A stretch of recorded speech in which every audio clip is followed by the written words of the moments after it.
Okay, here's an application of Hess's law that uses nitrogen dioxide and it forms a dimer here, and we want to see if there is an associated enthalpy change. So we've got these two equations that we can use to help us, but we need to rearrange them so that we get this equation and we can work with these enthalpy values to calculate our result. So let's have a look. We have NO2 here, our nitrogen dioxide. So this is our reactant. Is it anywhere in these equations? Yes, it's over here. But unfortunately, it's our product. So that's okay. We just need to change the direction of this equation so that it becomes a reactant. So we need to flip it that way. We can start by doing that, but actually we can also notice straight away that we have 2 moles here and only 1 mole here. So we're also going to need to double this equation. So let's write that one out the other direction and doubled at the same time. So NO2 we'll put over here and we'll put 2 of them. And now we're making N2, but instead of half, we've got a whole mole. So we just write N2. And oxygen, we've now got twice as much, so 2 moles of oxygen. And our enthalpy change for that one is going to be, we'll flip the sign because we've gone the other direction. So it'll become negative 33.2. And then we need to double the value because we've got twice as many ingredients, if you like, twice as much going on. So the moles of all our chemicals involved. So we become negative 66.4. And it's getting a little squeezy there, I'm sorry. So we now have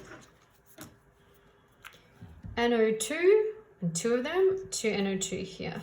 So we can use this equation and this value. Let's look at our second one in blue here. What have we got? We have N2O4 as our product. N2O4 is our product. So the direction's correct. We have 1 mole, 1 mole. So we don't need to do anything to this equation. We can use that one as is. Okay, so if we write them out, let's put all of our reactants on one side and all of our products from our 2 equations that we're using. So reactants, 2NO2. And leave some space to write these ones in. N2, 2 oxygens. And we'll just record our enthalpy change down here. And then we'll write in our blue ones as well. Let's do it with the color coding. So reactants on this side.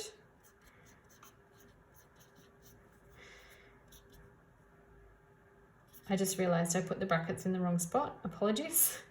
That's me losing my mind.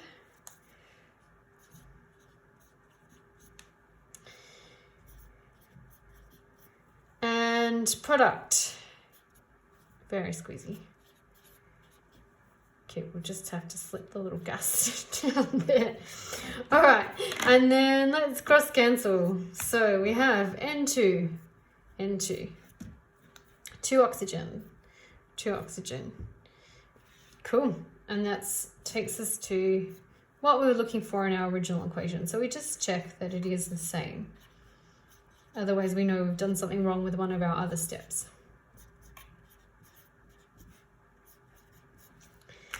And our enthalpy change for this equation was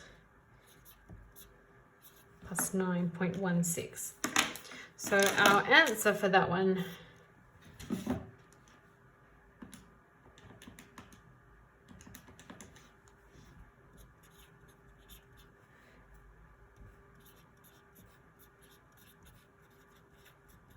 okay, now that's kilojoules per mole of the dimer.